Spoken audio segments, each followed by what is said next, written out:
அப்ப நம்ம இந்த கஷ்டங்கள் இருந்தும் துன்பங்கள் இருந்தும் துயரங்கள் வந்து பாதுகாக்கப்படணும்னு சொன்னா இப்பவே அகப்பாரில் வாழ ஆரம்பிக்கணும். நல்ல நிலையில் இருக்கும் பொழுதே நம்ம நல்ல இருக்கும் போதெல்லாம் அந்த நேரத்தை வீணாக்கிட்டு இருக்கோம். உங்களுக்கு எப்பயுமே பிரச்சனை இல்லை, சில நேரம் சுகம் கிடைக்குது. எந்த நேரம் கஷ்டம் இருக்கிறவங்களுக்கு கூட கொஞ்ச நேரம் சுகம் இல்லாமல் இல்லை. அந்த சுகம் கிடைக்கும் போதாவது நன்றியுடைய சுகத்தை கொடுத்து சுகம் அதிகமே.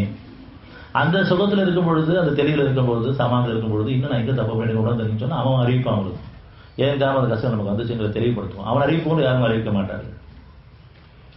ஆனா அந்த நேரத்தை வீணுக்கும் விளையாட்டுக்கும் அல்லது கேளிகளுக்கும் டைம் பாஸ்ன்ற பேர்ல தேவையில்லாத காய்கள் விட்டுருக்கோம்.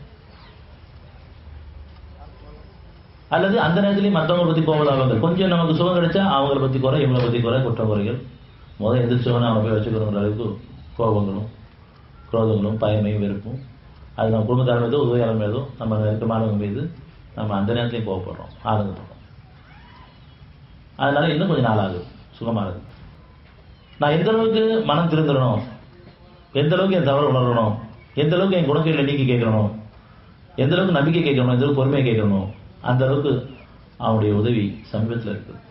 அது மன போல நம்ம சம்பாதிச்சதுதான் சரி, ஒட்டுமொத்த உடல் உறுப்புகளும் பாதிக்கப்பட்டதாலும் சரி, நம்ம மூலிகை கிடந்தாலும் சரி, இருக்கிறதே இருந்தாலும் சரி, எந்த சூழ்நிலையும் என்னுடைய கஷ்டங்களுக்கெல்லாம் காரணம் நான் தான், என்னை பொறுப்பேற்றுக்கோ, என்னை பொறுப்பு விட்டுறாத. அப்புறம் அவன் ஒப்படைச்சிங்கன்னு சொன்னான், என்னுடைய கஷ்டம் நான் தான், என்னை நீ பொறுப்பேற்றுக்கோ, என்னை பொறுப்பு விட்டுறாத. சுகப்படுத்தும் நீ தான், என் நம்பிக்கை கொடு, பொறுமையை கொடு. அப்படி நீங்க அவனை சரணடைஞ்சு சமர்ப்பிச்சிட்டீங்கன்னு சொன்னா அது மேகங்கள் போல் கலைந்து விடும். அந்த மலை போல பிரச்சனையும் சரி.